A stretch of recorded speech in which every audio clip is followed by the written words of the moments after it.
નમસ્કાર મિત્રો, મારી યુટ્યુબ ચેનલમાં ફરી એકવાર આપનું હૃદયપૂર્વક સ્વાગત છે। આજનો ટોપિક છે મિત્રો કે અત્યારે શ્રાવણ મહિનાની અંદર એટલે કે શ્રાવણ અને ભાદરવા મહિનાની અંદર જે કંઈ બીમારીઓ આપણા શરીરની અંદર થાય છે એ બીમારીઓથી આપણા શરીરનું રક્ષણ કરવું હોય, એ બીમારીઓથી આપણે બચવું હોય, આજે હું તમને એક એવી ગોળી બતાવું છું કે એ દિવસમાં 3 વખત આપણે ગોળી ગળવાની છે અને એ ગોળી ઘરે આપણે જાતે બનાવવાની છે।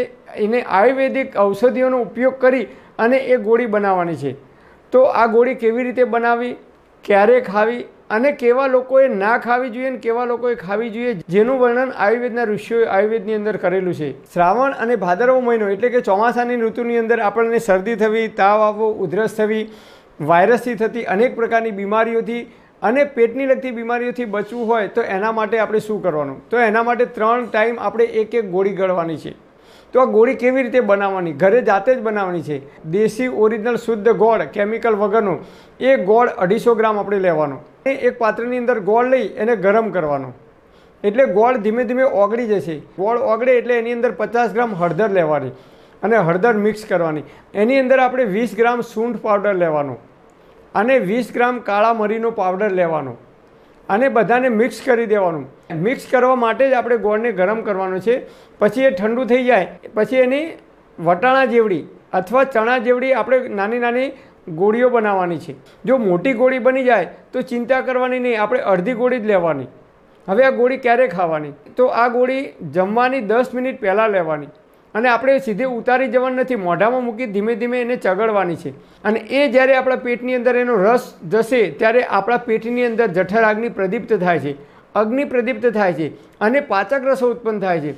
મોઢાની અંદર જ્યારે આપણે ગોળી મૂકીએ છીએ ત્યારે મોઢાની અંદર લાળ ઉત્પન્ન થવાની શરૂઆત થઈ જાય છે અને એ લાળ પેટની અંદર જાય છે અને અન્ય પાચક રસો ઉત્પન્ન થાય છે, જે ખોરાકનું પાચન કરવા માટે ખૂબ જરૂરી છે અને આપણી જઠર અગ્નિ છે એ ખૂબ પ્રદીપ્ત થાય છે અને 10 મિનિટ પછી આપણે જો ભોજન કરીએ તો એ ભોજનનું ખૂબ સમયસર અને યોગ્ય રીતે ડાયજેશન થાય છે। અત્યારે ચોમાસાની ઋતુની અંદર આપણી જઠર અગ્નિ મંદ પડી હોય છે, જેના કારણે આપણે જે કંઈ ખોરાક લઈએ છીએ એનું યોગ્ય રીતે પાચન થતું નથી અને એના કારણે આપણને પેટમાં ગેસ થવો, અપચો થવો, અજીર્ણ થવું જેવી પેટને લગતી બીમારીઓ થવાની શરૂઆત થઈ શકે છે। આ ગોળી ક્યારે લેવી? સવારે ચા નાસ્તો કરતા હોય તો સવારે ચા નાસ્તો કરવાની 10 મિનિટ પહેલાં એક ગોળી લઈ શકો છો, બપોરે જમવાની 10 મિનિટ પહેલાં અને રાત્રે જમવાની 10 મિનિટ પહેલાં તમે આમ 3 ટાઈમ દિવસમાં એક ગોળી તમે ચણાના કે વટાણાના દાણા જેટલી જ લેવાની છે। પણ હા મિત્રો, જે લોકો પિત્ત પ્રકૃતિના છે એટલે કે જે લોકોને વારંવાર એસિડિટી થાય છે કે હાઇપર એસિડિટીનો પ્રોબ્લેમ છે કે પેટની અંદર અલ્સર છે, અલ્સરનો પ્રોબ્લેમ છે એટલે કે પેટની અંદર ચાંદીઓ પડી છે,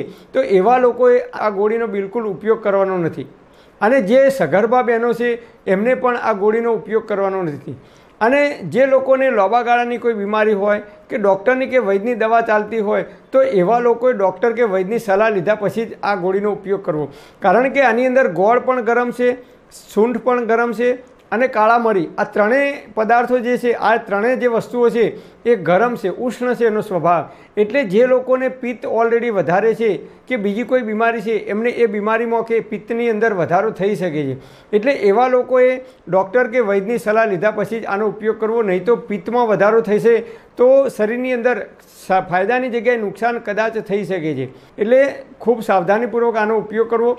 પણ હા, જે લોકોને વાયુની પ્રકૃતિ છે, વારંવાર ગેસ થઈ જાય છે, પેટ ભારે ભારે થાય છે, ખોરાકનું પાચન થતું નથી, પાચન અગ્નિ મંદ પડે છે, ભૂખ લાગતી નથી, એવા લોકો વાયુ પ્રકૃતિવાળા લોકો હોય કે વારંવાર કફ થઈ જાય છે, કફજન્ય રોગ થાય છે, એવા લોકો આનો જો દિવસમાં 3 વખત ઉપયોગ કરે તો એમની જઠર અગ્નિ ખૂબ પ્રદીપ્ત થાય છે, ભૂખ લાગે છે અને ખોરાકનું પણ ખૂબ સારી રીતે પાચન થઈ શકે છે।